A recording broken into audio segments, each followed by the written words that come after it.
Hi, I'm Philip Hundle. I'm an attorney in Texas. I represent landowners facing eminent domain or condemnation proceedings, be it pipelines, power lines, road expansions, water line projects.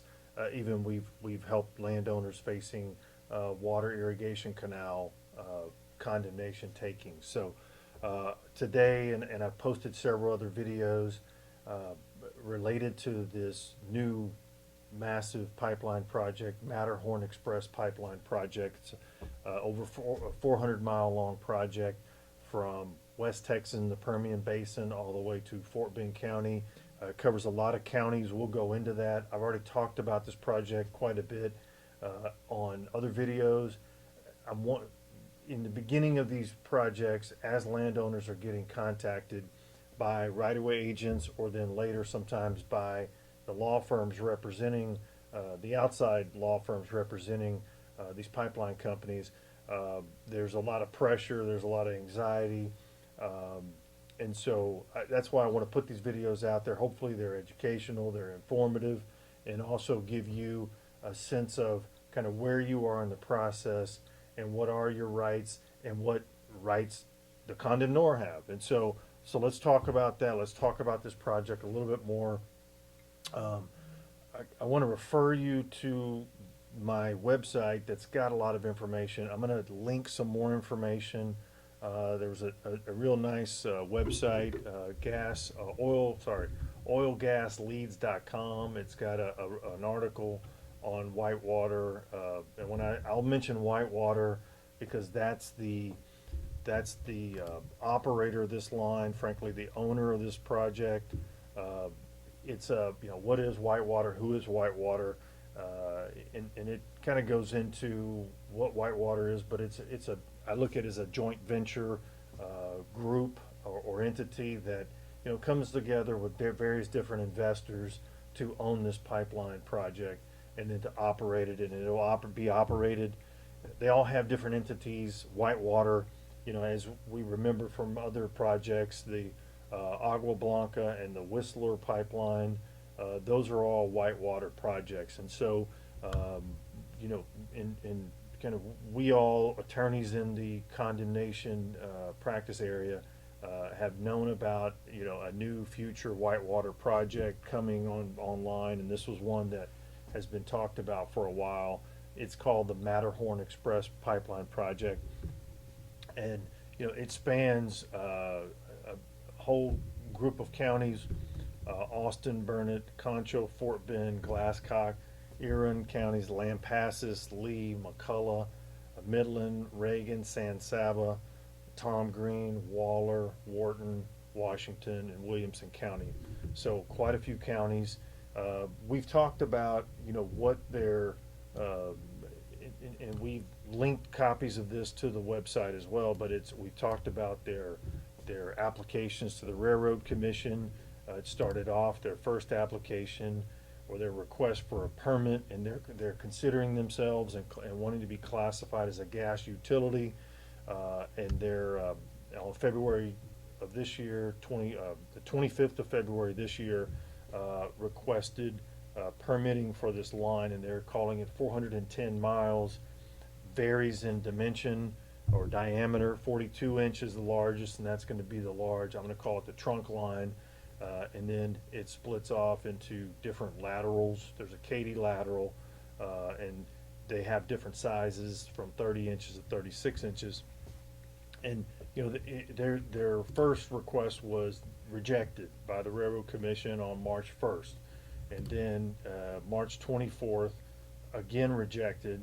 And their T4 permit application ID was 28859. You can look that up. So that got rejected, and then shortly thereafter, March 28th, they did get permitted for their project, and final permitted and considered regulated miles 410.79 miles. And Whitewater is saying the operator is going to be WWM Operating LLC. The economic operator of it is Matterhorn Express Pipeline LLC. like we said, most of these pipeline projects or infrastructures, they're separately, each project is its own separate entity for lots of different reasons. I won't go into that. I'm sure there's tax reasons, but there's liability reasons.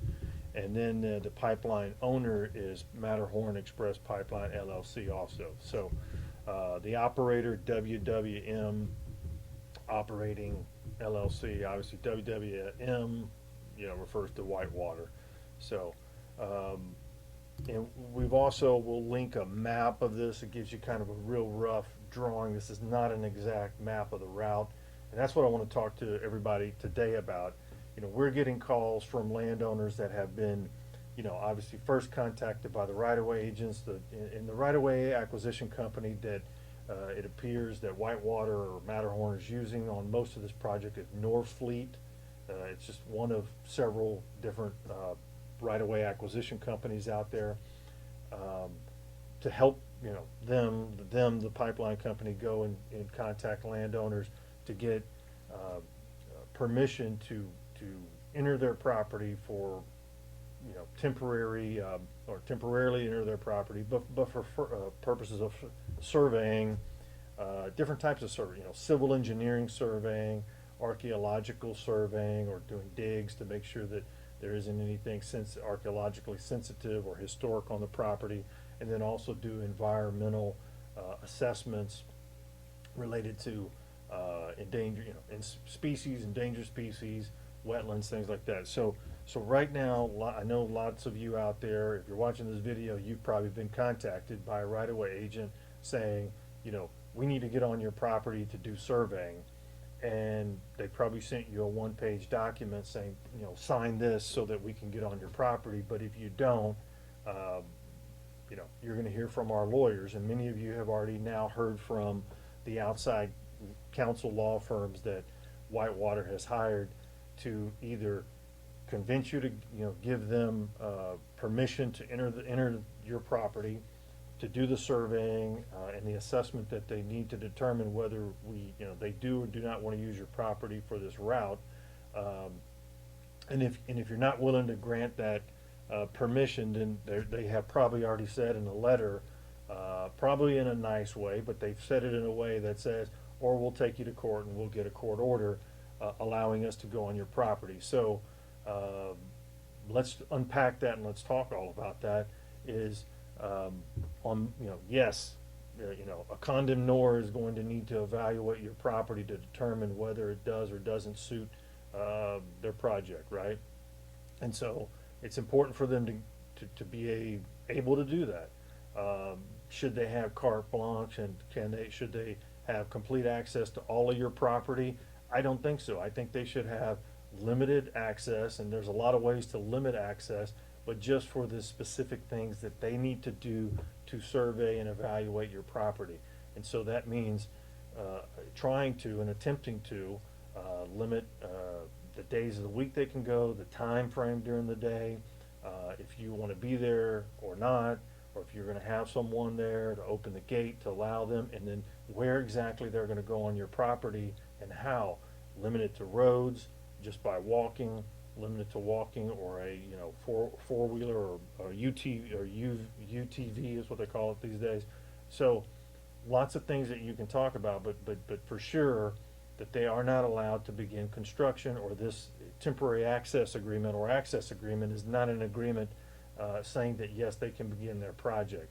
So there's lots of things that I think can be accomplished in that temporary access agreement that once again, you need to talk to an attorney that is familiar with condemnation proceedings, condemnation actions, imminent, dealing with pipeline companies, so they can help navigate you and guide you through the process from the very beginning. A lot of times people say, well, I don't need I probably don't need a lawyer right now. I'll go hire one later on.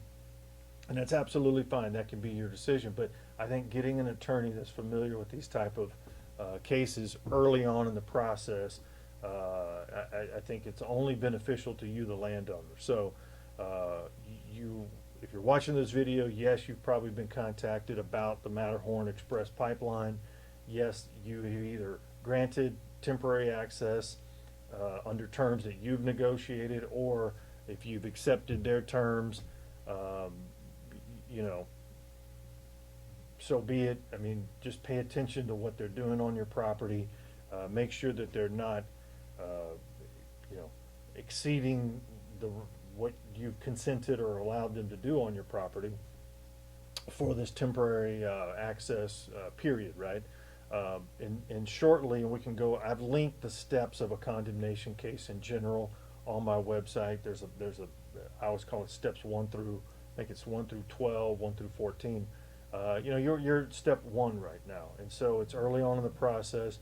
Uh, don't be impatient or I guess, nervous about having to make decisions immediately right now just because you've received some letters or correspondence from you know, the law firm of the condemnor. Okay, you've got time to, you know, research attorneys, visit with various attorneys about what these condemnation proceedings mean, how they work, the process. So with that, I hope this information's been helpful. I'm going to link more information about Whitewater, Matterhorn Express project, the different filings that they had from the Railroad Commission, a route of their, you know, a map of their approximate route on my website as well. So hopefully, once again, all that's helpful in giving you a little bit more peace of mind of how the whole process works. So with that, good luck.